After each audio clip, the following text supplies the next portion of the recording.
The check never stood a chance, at least not in their eyes. Before a word was spoken, before the numbers on that paper even registered, judgment had already been passed.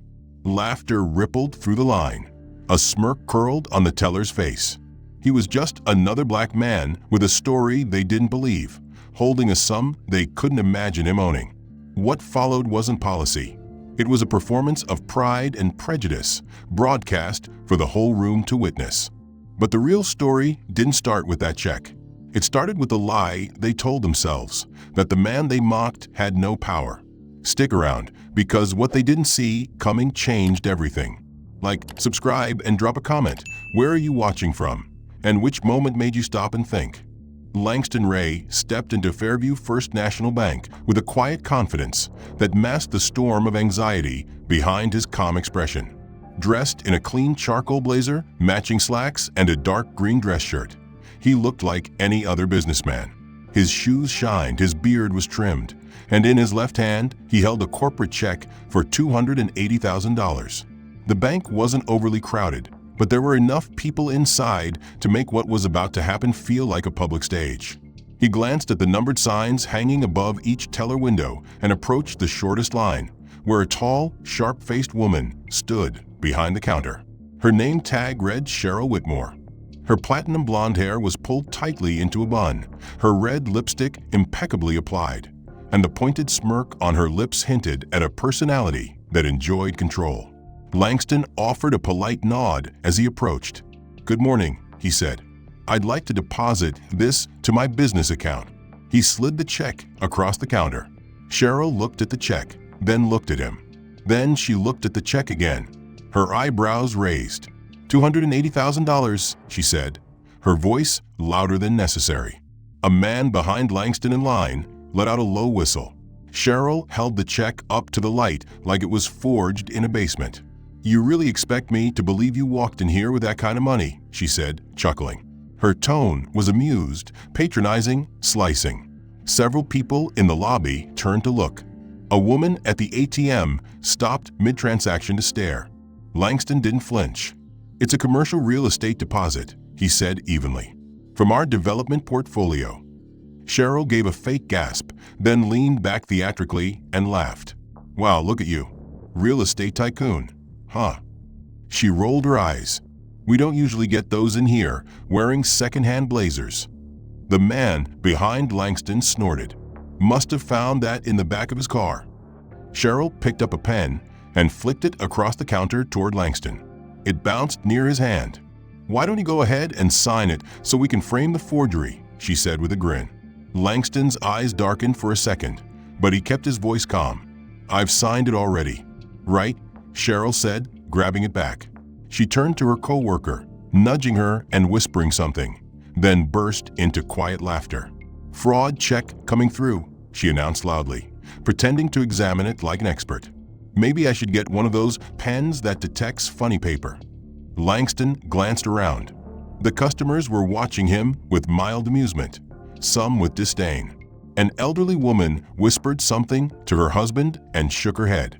Cheryl tapped her nails on the keyboard, dragging her time. "Let me just verify this," she said with mock seriousness. "Don't want the bank to accidentally cash a prop from a rap video." Langston's lips tightened. "That's unnecessary," he said, his voice low but steady. Cheryl looked up at him with mock innocence. "What's unnecessary?" she asked. "Checking that a $280,000 check is real." She leaned closer. "You'd be surprised how many people think copying something off Google Images makes it legit." Langston reached into his wallet and handed over his ID and corporate card. "Here are my credentials. The check is from my firm's account. You can call the number listed for verification." Cheryl scanned them but didn't hurry.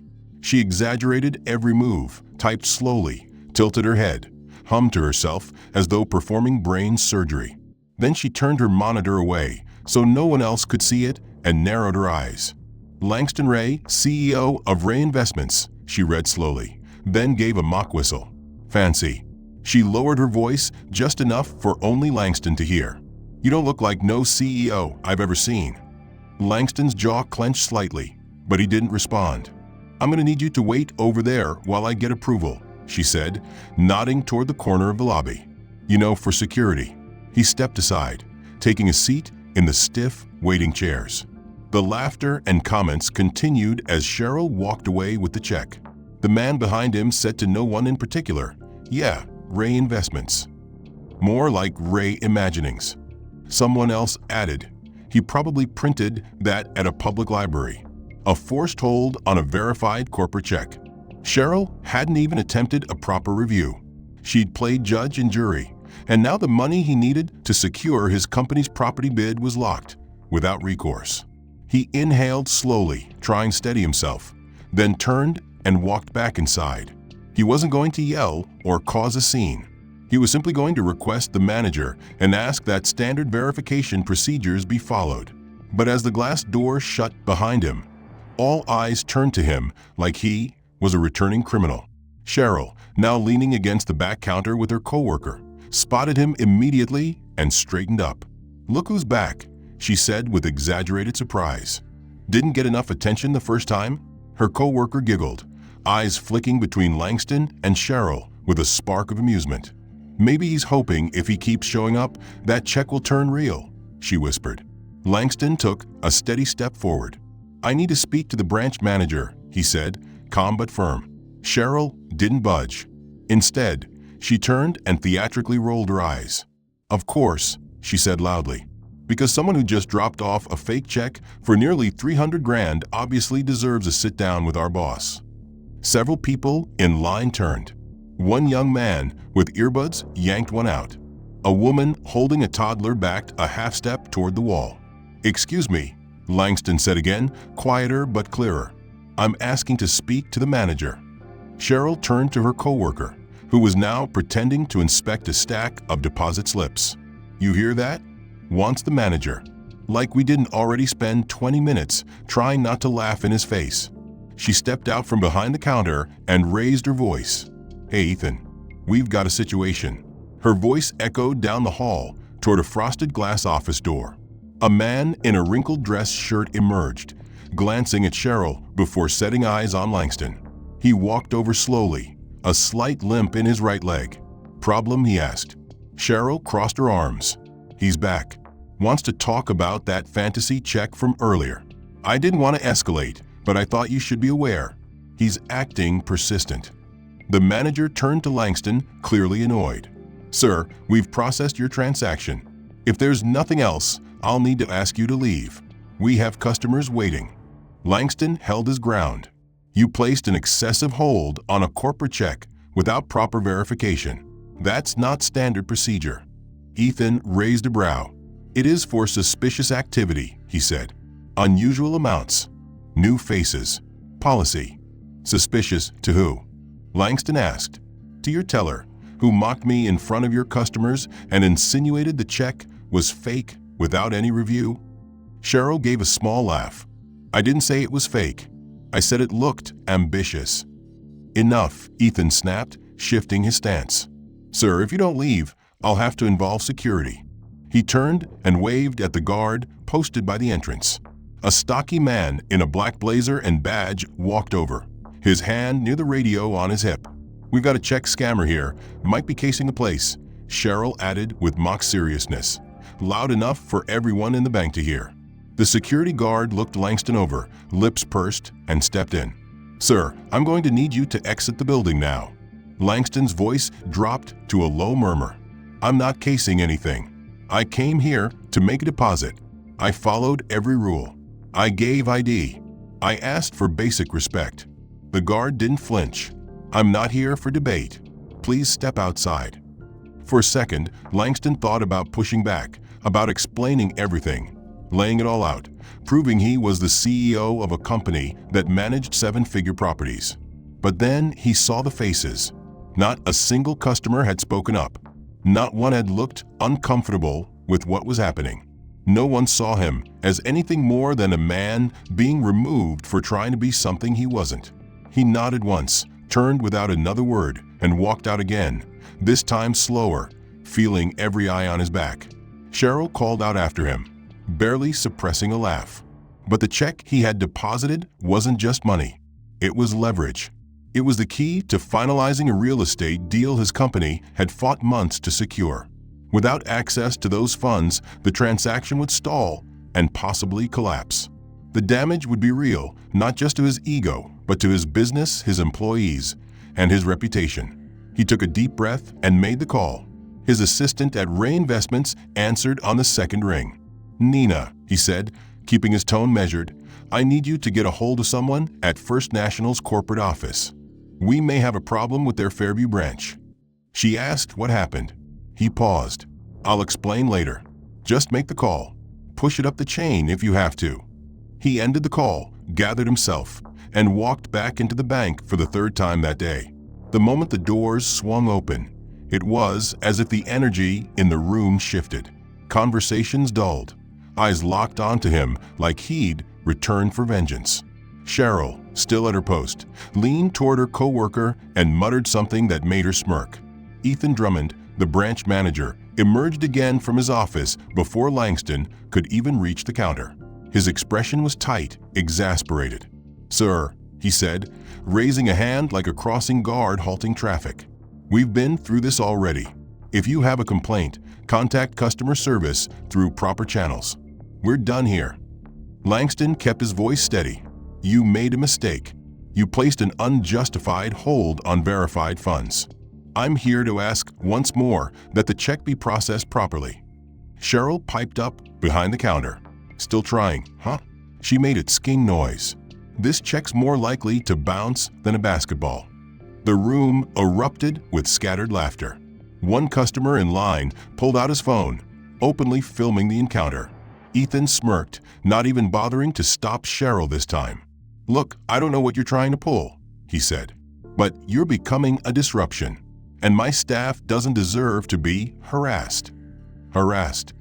Langston echoed, incredulous. "I walked in, handed you a legal document, and asked to speak to someone who could verify it. I haven't raised my voice. I haven't broken a single rule. But you've mocked me, refused protocol, and now you're trying to throw me out for the third time." Cheryl leaned on the counter, playing to the audience now.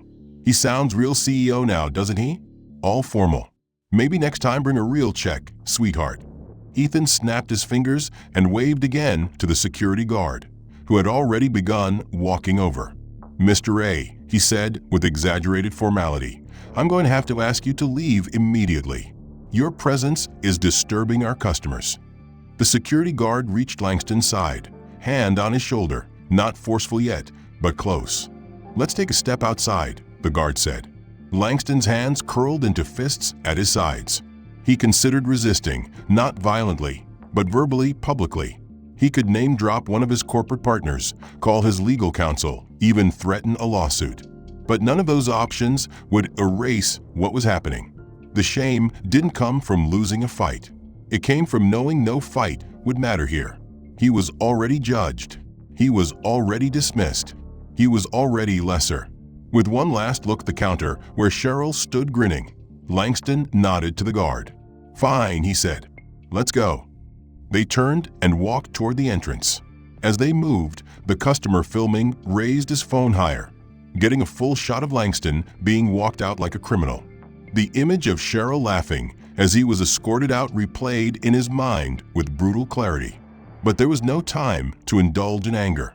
He had work to do, deals to close, and a business to run. He grabbed his briefcase, exited the car, and entered the sleek downtown building that housed Ray Investments. His office was on the top floor, a minimalist suite with floor-to-ceiling windows and polished oak furniture. Nina, his executive assistant, looked up from her desk as he approached.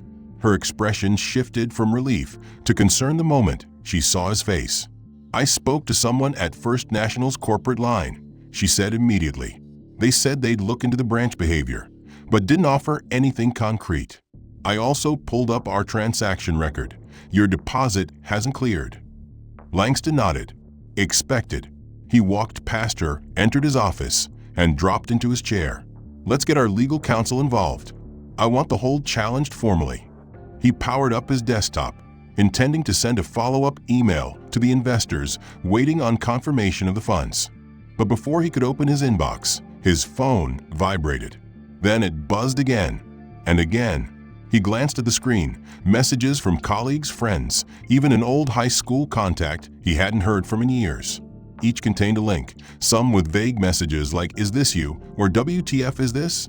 His gut sank. He clicked on the first link. It opened a public social media post, Twitter. A screenshot of a check, cropped but recognizable. The name Langston Ray blurred just enough to avoid legal consequences, but the rest visible. The dollar amount, the date, the bank name. Above the image, a caption in snide bold letters read, "When the hustle goes too far. Hashtag fake it till you fail. Hashtag CEO scammer. Hashtag bounce at check energy." The account that posted it belonged to @Cheryl_TellerQueen. Cheryl. The caption had gone viral. Thousands of shares. Tens of thousands of views. The replies ranged from mocking to cruel. "Next time use glitter ink." Another scammer trying to play big shot. Bet he's still waiting on his rap career to pop. Langston's heart pounded in his chest. The shame was thick and suffocating. But what chilled him wasn't just a post. It was the realization that the world now saw him as a fraud. Worse, potential clients and investors might see this too. He quickly called Nina. "I need you to contact our PR firm. Get them on damage control immediately. And call our bank liaison. I want confirmation that our deposit is still being processed." Nina was already on it. 10 minutes later, she returned with a different kind of news. "Langston," she said cautiously, "our business account has been frozen." He looked up from his screen. Frozen. Yes, not just the deposit hold. The entire account is locked. They flagged suspicious activity after that check incident and initiated a security review. No disbursements, no transfers. He stood, trying to mask the rising panic in his chest. "What about payroll? Our vendors? The tuition payment I scheduled for Miles' school?" She shook her head. "Everything is halted. We filed an emergency override request, but the system's not letting us push anything until manual verification clears." Langston ran a hand down his face. The fallout was worse than he imagined.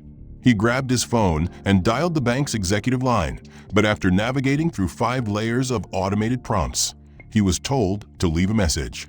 He hung up and paced his office, trying to make sense of the disaster spiraling around him. A lie had become a narrative. A moment of racism had become public humiliation.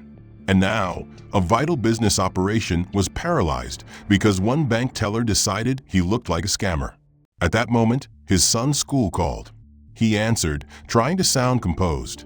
His body moved automatically as he got dressed in silence, tying his tie with robotic efficiency and skipping breakfast altogether. His phone vibrated with 2 voicemails and a dozen unread emails, but the one that caught his attention came from Apex Motors, the luxury dealership where he had finalized a loan for a new company fleet vehicle just last week. The subject line read, "Urgent, financing suspended." He called immediately, voice hoarse from disuse. Mr. A, the finance manager, answered cautiously. "We tried reaching out yesterday evening, but I imagine things are hectic." Langston replied flatly, "I'm calling now. What's the issue?" There was a pause on the other end. Then, a carefully rehearsed explanation. "Your approved financing package has been suspended pending a fraud review from our partnering bank. We received a flag on the account tied to your deposit profile. Apparently, there's an active fraud watch tied to a high-value check deposited earlier this week." Langston gritted his teeth. "There is no fraud. That check was legitimate. The problem is with the bank, not with me." The voice on the other end hesitated. "I understand, sir. I truly do. But our system is locked until the bank clears the alert. It's automatic. We're legally bound by those alerts for liability reasons." Langston closed his eyes for a long moment. "So you're telling me my car loan, approved, signed, and scheduled, is off the table?" "Temporarily suspended, pending resolution," the manager replied. "I wish I had more control here. I really do." Langston hung up without another word. It was only mid-morning, and already he felt the ground eroding beneath his feet. Reputation was currency in his industry, and his balance was hemorrhaging. With the bank stonewalling his inquiries and the PR firm issuing generic statements that lacked teeth, there was no immediate fix. The check's hold remained.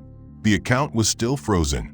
The viral post continued to circulate, now spawning memes that distorted his photo with fake quotes and exaggerated headlines like "Scammer CEO thinks he's Diddy" or "Bank busts billionaire poser." He walked through the lobby of Ray Investments with shoulders square and spine straight, but every employee who looked up from their cubicle seemed hesitant, unsure how to greet him. Some nodded nervously. A few avoided eye contact altogether. The tension had seeped into the halls like smoke. He didn't stay long. There was nothing more he could do until the bank released the funds and the PR team rebuilt what was crumbling. Instead, he left early, needing a quiet space, someplace where he wasn't being judged through whispers or half glances. Home. It should have felt like sanctuary.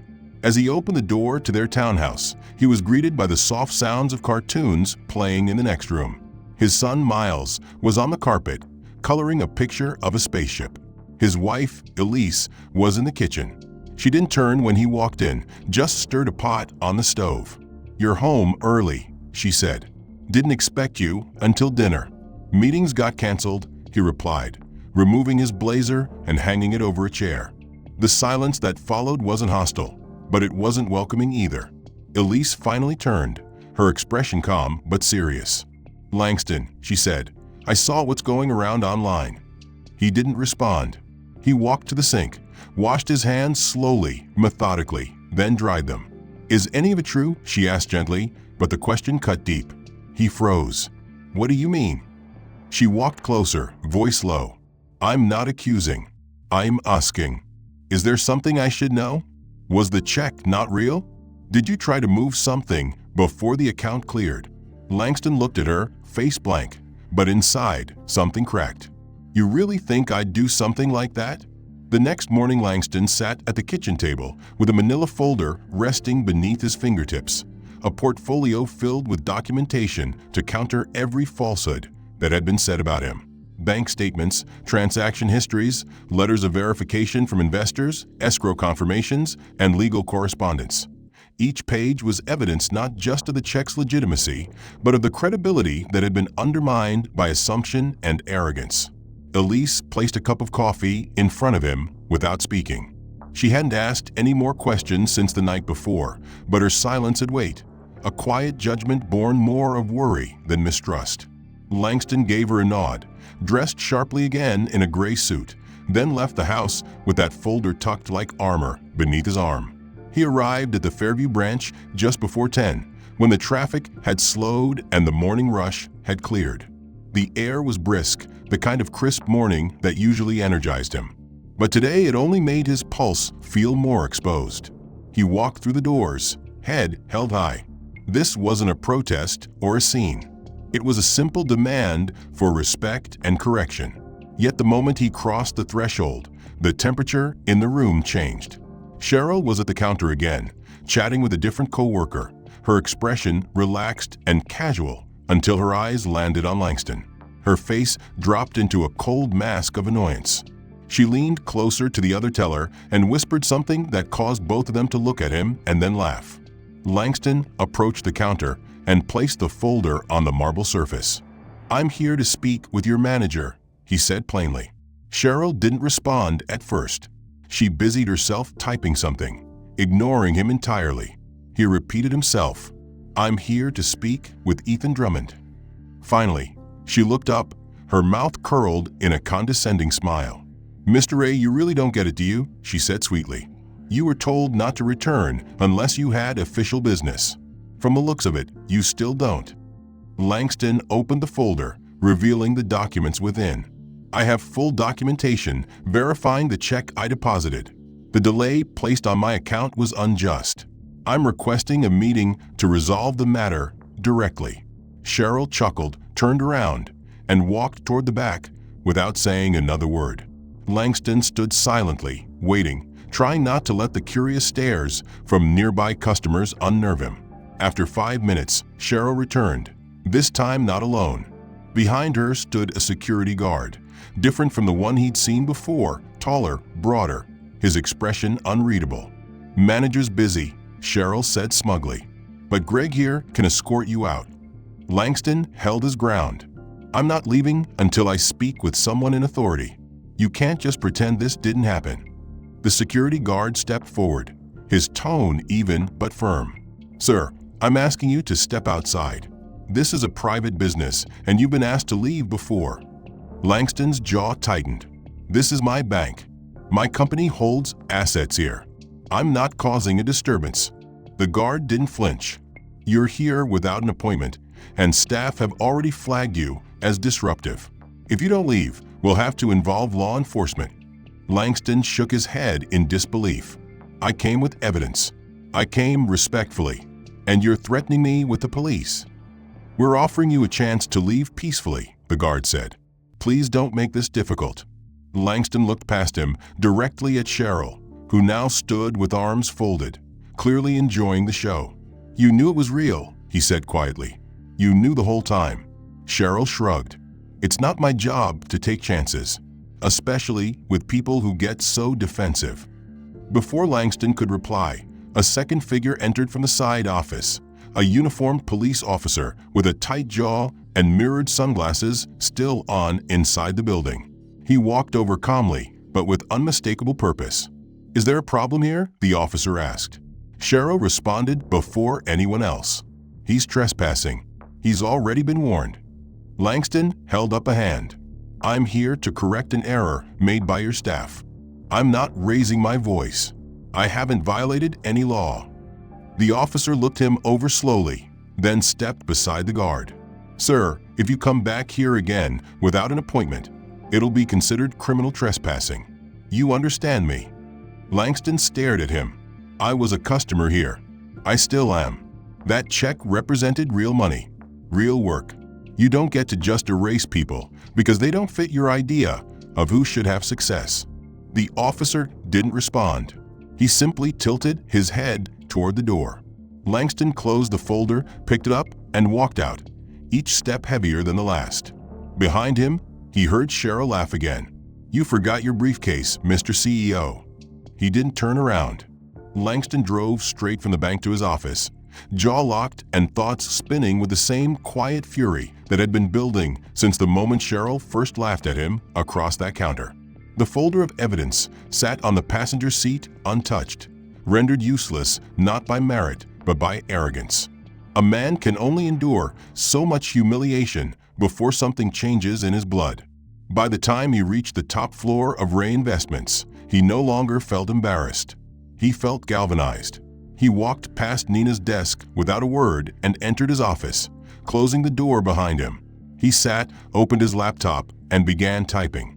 The letter he wrote was precise and professional, but the undertone of restrained rage hummed beneath every word.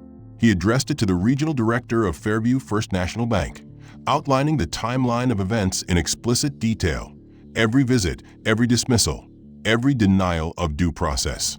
He attached evidence, scanned bank statements, photos of the check, a link to the viral post that mocked him, and an overview of the financial damage caused by the hold and frozen account. He did not beg. He did not ask for forgiveness. He demanded an internal review and a written apology from the branch. Within 30 minutes, he received a response, but not from the regional director. It came from the bank's generic public affairs email. Thank you for contacting First National Bank. We take allegations of misconduct seriously. Your concerns have been noted. Please allow up to 10 business days for a response. This matter may be considered closed upon preliminary review. That was it. No name, no signature, just a vague dismissal cloaked in polite bureaucracy. Langston leaned back in his chair, letting the silence settle, letting the sheer absurdity of it sink in. 10 business days to consider a public defamation, a racial profile, and a chain of financial disruption? The same bank that froze his assets without confirmation wouldn't even assign a human being to his case. He rubbed a hand down his face, breathing slowly through his nose. He knew this game. He knew what it meant to be delayed into defeat.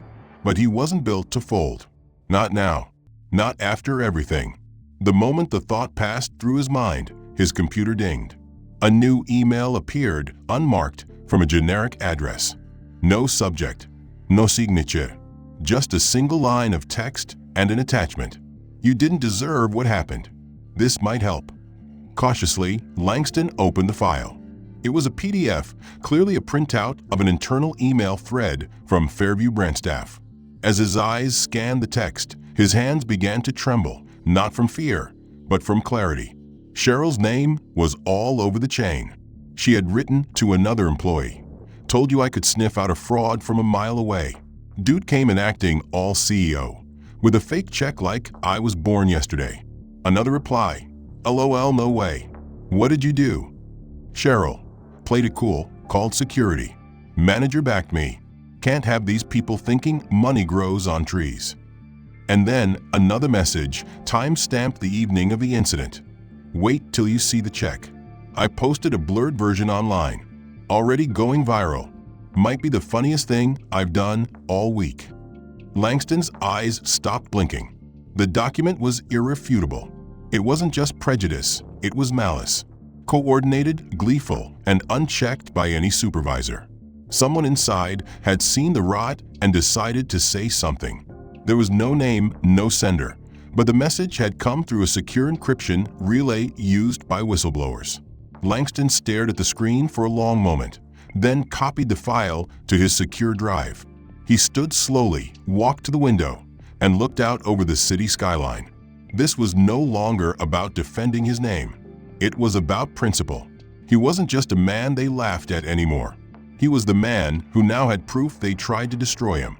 Quietly, methodically, he sat back down and began drafting a new letter, not to the branch manager, not to the regional director, but to the board of directors of First National's parent company.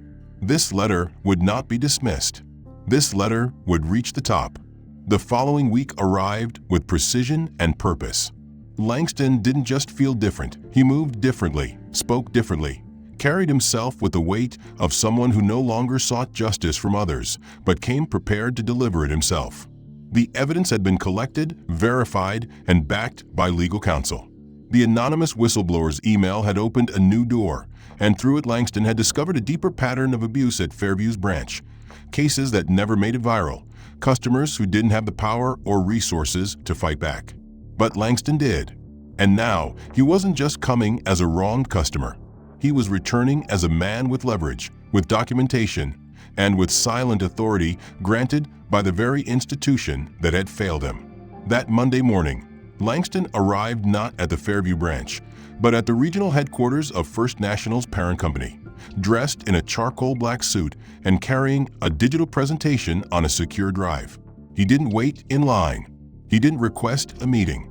His appointment was already on the books, scheduled by the Office of the Executive Vice President following a quiet inquiry from one of Ray Investments' partner banks. An inquiry that revealed Ray Holdings had recently acquired a 9% stake in First National through a silent capital investment. That made Langston not just a client, but a minority stakeholder.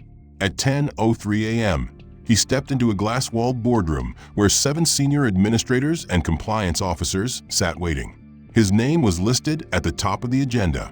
No one spoke as he set his briefcase on the table, removed the secure drive, and connected it to the large display screen at the front of the room. Then he turned to face them. "My name is Langston Ray," he began, his voice calm but razor-sharp. "CEO of Ray Holdings. You may know our name as a regional investment firm. What you may not know is that 2 months ago, we began acquiring minority shares in First National through a third-party capital group. As of last week, those holdings reached just under 10%. A murmur moved through the room. Langston clicked the remote in his hand, and the screen behind him lit up. First came the email thread, the internal messages between Cheryl and her colleagues mocking him, celebrating his humiliation, and bragging about the viral post. Each message was time-stamped and highlighted. Then came the surveillance footage, obtained legally through subpoena and pressure applied from the board level. It showed Cheryl holding up his check, mimicking disbelief, laughing with her coworkers, then later whispering with the manager before security approached. Finally, the screen switched to the now infamous social media post, Cheryl's caption, the photo of the blurred check, the hashtags that had turned his name into a joke. Langston didn't raise his voice. He didn't pace. He stood still and let the evidence speak louder than any accusation could. "What you're looking at," he said, "is a textbook example of unchecked racial profiling, professional misconduct, and reputational harm that your institution not only allowed but defended. When I submitted a formal complaint, I received a templated email. No review, no investigation, no call. If I weren't in my position, if I didn't have access to this room, this entire situation would have been buried under laughter and dismissal." He paused, looking around the room at the stiffened faces and twitching eyes. Then he clicked the remote one final time.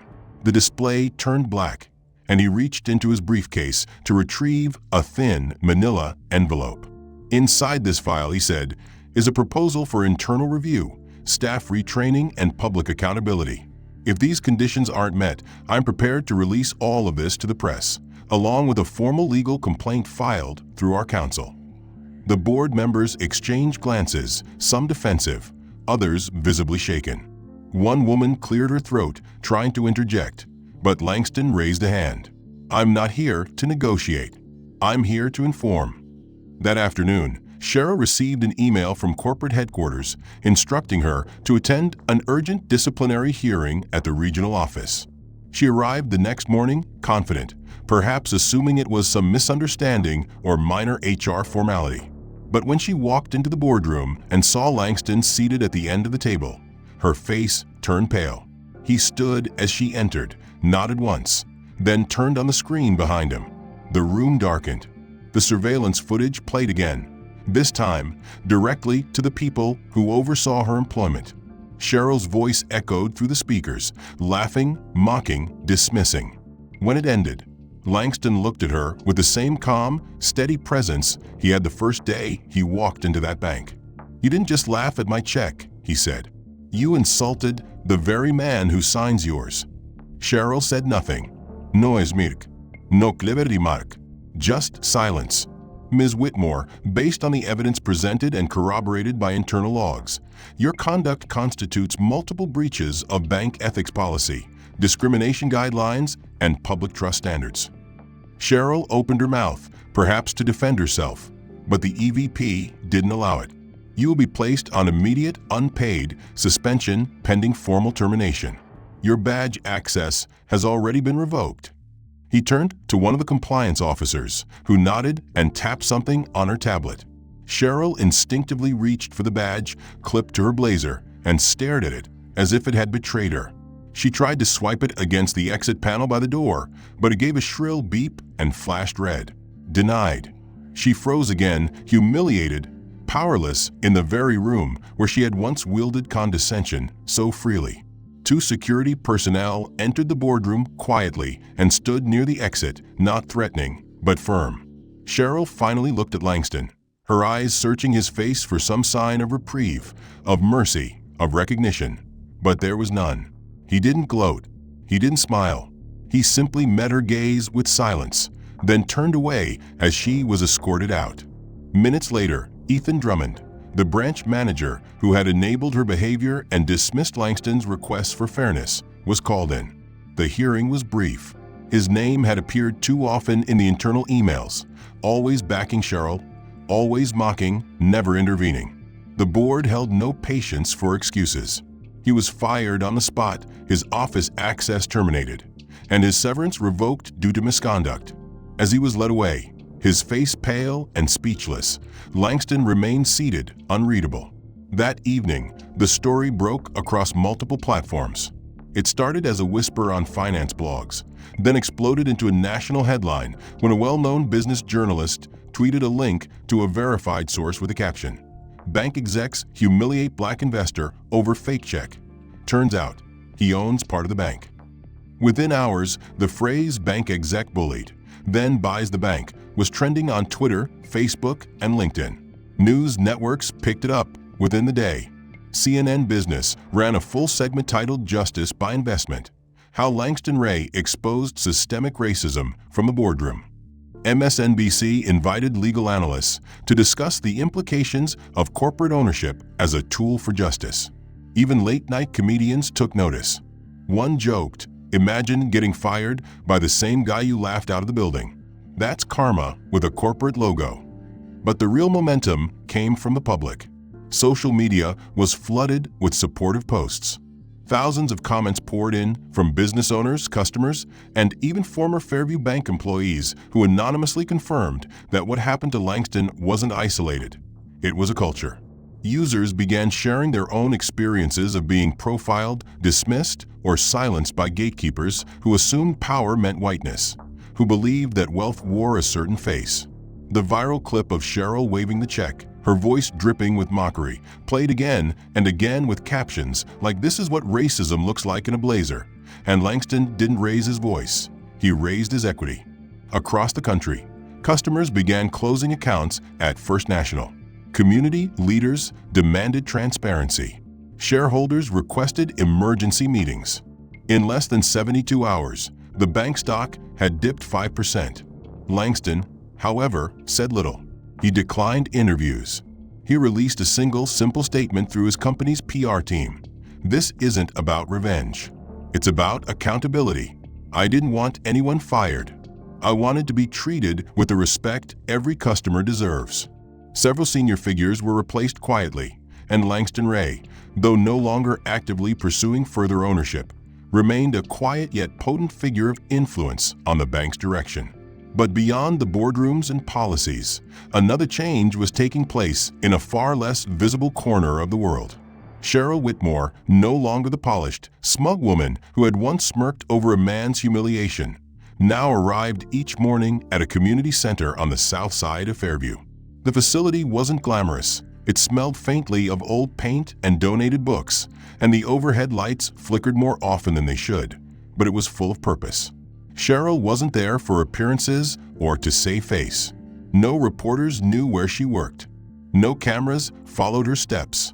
She came every day to teach financial literacy to teenagers and young adults, most of them Black or Latino, many from families who had never walked confidently into a bank, never trusted the institutions that once turned them away. At first, Cheryl had only planned to volunteer once a week, to do something useful while she figured out what to do with her rec career.